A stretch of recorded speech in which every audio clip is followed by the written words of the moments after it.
Hey guys, we're gonna have a flood of flood cars coming your way.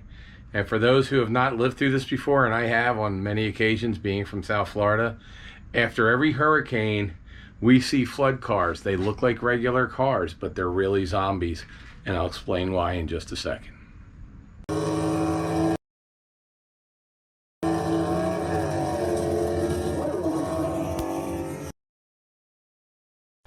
All right, guys, so let me tell you what's going on.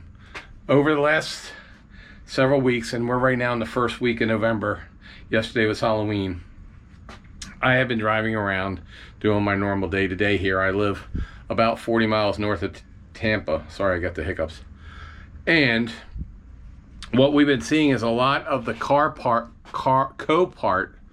auction catastrophe flatbeds around here. We're also seeing other flatbeds as well. They're all carrying cars. All these cars look good except for one thing. You can see on the side where the watermark is.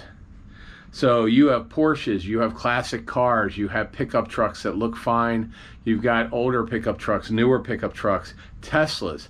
All these things look great sitting on a truck. They're probably going to look great on Marketplace.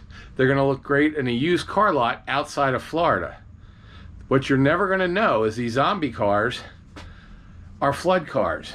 Now, we saw this happen a couple times. We saw it out of Houston years ago when Houston flooded. I've seen it after when I lived in Fort Myers. I've lived through so many hurricanes. After every hurricane, about 3 to 4 weeks later, you'll start seeing all the used car prices around here go down. Now, over there, about a mile and a half that way is US 19.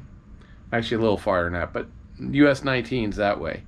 All along US 19, and the Gulf of Mexico is about 2 miles that way. Everything on that side of US 19 was flooded, including a ton of used car dealers and new car dealers. And those cars, while they should get destroyed, or they should have a title, or they should say something when they're sold that these are flood cars, or they could be turned into insurance companies who then say they're a flood car. A lot don't. Why? Why could you buy a flood car without knowing it? On Marketplace, bring a trailer, at an auction, or even a used car dealer. Because once they leave the state of Florida, if they were never put up for insurance, they don't say they're a flood car. I know this. I've had friends that have bought flood cars, and the easiest way to tell is once they get them, if they open up the door and you take the door panels off, you'll see where the flood mark was. Most of the time on these inexpensive cars, if you're buying just a Ford Focus or something like that, or a Dodge 300 or something, or a Chrysler 300, they're not going to open up all the panels, take the carpets out, and clean them. They're going to make it look nice. They're going to take it to a detailer. A detailer is going to do their best to get rid of any evidence of a flood. And they're going to see if they can get it running. But what's going to happen, especially down here, is this isn't like a flood like you have in Pennsylvania. This isn't a flood like you have in Arkansas. They're freshwater floods. Now, freshwater floodwater, when you're in the Midwestern states, or if you're up in Pennsylvania, or if you're over in Ohio or somewhere, freshwater, yeah, you get it out. It doesn't, as long as you get it out, you get all the water out, as long as it didn't go up into the engine block and everything else, it should be fine. But we got salt water here. You got the Gulf of Mexico, salt water. You got brackish water. Brackish water is a saltwater, rainwater mix. That's what all the floods are down here.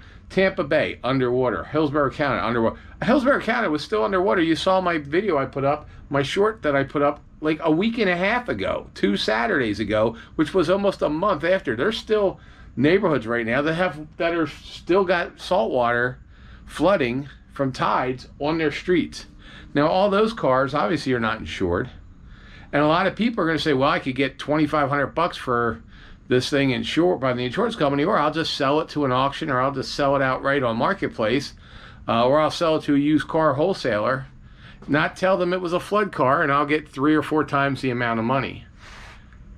And then they're going to wholesale it out to somebody in Georgia or North Carolina or somewhere. So you need to look at a history.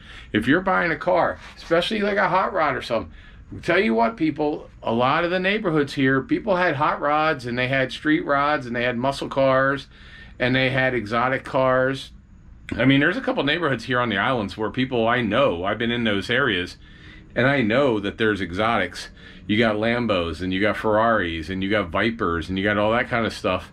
A lot of Corvettes in garages that were flooded. Now, they're not going to go to their insurance company for the most part and ask the money. They're going to just get it detailed for $300 or $400 and then turn it over to an auction, and they're just going to run it through with a red flag on it. They're not going to say it was a flood car. They're just going to say it's an as-is car.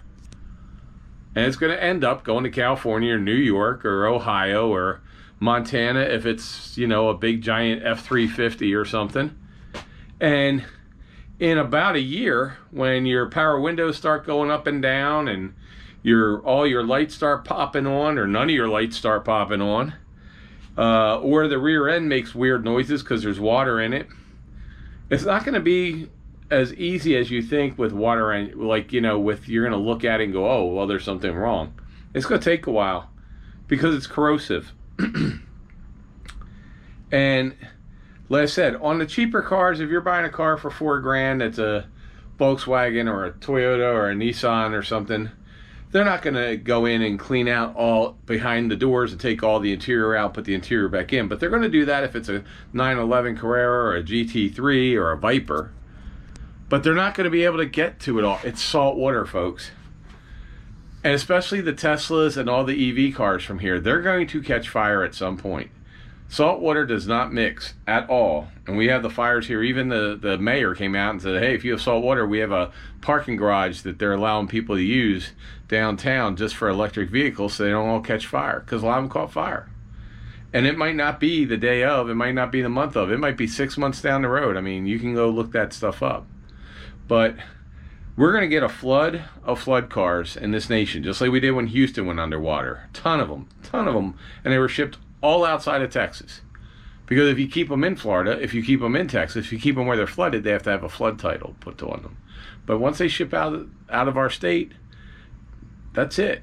You know how many snowbirds were not here when these hit? If you don't know what a snowbird is somebody who has a house down here and a house out of state from up north. And a lot of them keep their hot rods here in their garages. And a lot of those hot rods and a lot of those muscle cars and collectibles and the higher end cars that these people own, or RVs, things that they own down here that they keep in, motorcycles, you name it, all the cool stuff they keep here, so when they come down from their northern house during the winter, this is their playground. But right now, all their stuff was in the house. It all got 3 to 5 feet of water over it. They're going to come down, get it taken out. They might put new rugs in it. Rugs are $165. But other than that, they're not really going to do much to these things. They're going to put them up for auction. They're not going to ask their insurance, because what is the insurance on a 65 GTO that you put a big block with a blower in? Unless you have specialty insurance, which a lot of people don't, they're not going to fix it. And if they total it, is it really going to be worth what you think it is? No. I mean, we all watch Marketplace. Everybody thinks right now that a 4-door 70 Chevelle missing its front end with a 307 in it and no back axle is worth $20,000. It's not. Sorry. But everybody thinks that their cars are worth way more than they are. The insurance companies are not going to pay. So they're just going to put them on, bring a trailer, Marketplace, or something else. So you're going to get a flood of flood cars. It happened before. And if you buy a flood car, insurance isn't going to cover all the repairs you're going to need. And I doubt that one of those companies that sells you, you know, a warranty for your car is going to cover them either. Because once they open it up and they figure out it's saltwater corrosion, they're going to be like, hey, you're on your own, buddy. So if you're in the market, like right now, I'm in the market for a pickup truck. Or something. You know, I'll be in a market for it. I'm kind of looking for something specific. I will not buy a car. Everything that I was looking at, I won't buy a car from anywhere within 300 miles, 400 miles of here. North Carolina is going to have the same issue. South Carolina is going to have the same issue. Florida has the same issue. South Georgia is going to have the same issue. Now, is every car a flood car? No, but you're not going to know which. And if you're just buying a $1,500 car, okay. But who has a $1,500 car anymore that runs? So the least you're going to be spending out of your hard-earned money is probably 10, 15 grand, and that's just for like a regular truck or a regular car that is dependable. It's not going to be dependable down the road. So just be super careful. Get them inspected. If somebody says, I'm not going to let you inspect this car, then know it's probably a flood car. If nothing else, look inside the doors. Pop the door trim, open up the hood or the trunk, look underneath the trunk mats, see if it's flooded, crawl under the car, see if you see a ton of rust, surface rust. I mean, it's going to look like a boat. So it's already been about 2 months now, because we're in November. It was September when all this happened down here. You're going to start seeing the rust. So you want to look underneath. If you see the rust, especially with a saltwater car, I don't care if it's a if it was a 70 Chevelle 454 for $2,500, let me know where it is. I'll go buy it. Because I'll just take that down. Unless you're planning on taking these things all the way down to the metal and just doing a complete restoration, then leave them alone. Everything now is plastic and electronics. It's not going to last. If it's an old muscle car, like I said, if you're going to be somebody who tears it apart all the way down and does a rebuild, then you probably know what you're getting into. But as somebody who walks around junkyards, I would rather take something out of a junkyard in the mountains of Tennessee right now. Actually, Tennessee was also flooded. So, but I would rather take something from a northern state where I know that that's probably salt water rust, or that's water rust from the salt from driving it in the wintertime, than having to replace every single wire, every single electronic. It's just not worth it. So we're going to get a flood of flood cars, and I'm just trying to put this out there so that you guys understand it. If they leave Florida and they change state titles, you will never ever know unless it was put up and paid for and picked up by an insurance company. If it wasn't picked up by an insurance company, if they didn't do a payout, it's never going to show up. It just isn't. And I can tell you right now, a ton of cars down here, people pay cash, and a ton of cars down here, people don't carry insurance. I've lived down in Florida now for almost 30 years. I can tell you probably about half the people I know down here, well, not that I know, but that I've had talked with, worked with, or anything else, they don't carry full coverage insurance. They carry the bare minimum. Even if the car is financed, they carry the bare minimum against what they're supposed to. So they're going to sell their car to the highest bidder. All right, guys. So we're going to be taking a trip up to Georgia, and we will be going to over to Daytona for the Thanksgiving thing, or at least I will. I'll leave the dogs and everybody, Melissa, everybody's staying here. April's staying in Georgia. We're going to go up there on Wednesday. I am. Everybody else is staying around here because they all have things they have to do. But I'm going to be traveling a little bit and doing what I usually do with car channels. Plus, we're still building that model of the 1980s 1980 Speed Shop garage. So appreciate you watching. If you haven't subscribed, why haven't you? You've watched 1,100 videos at this point. Subscribe. It's free. Do it now, please.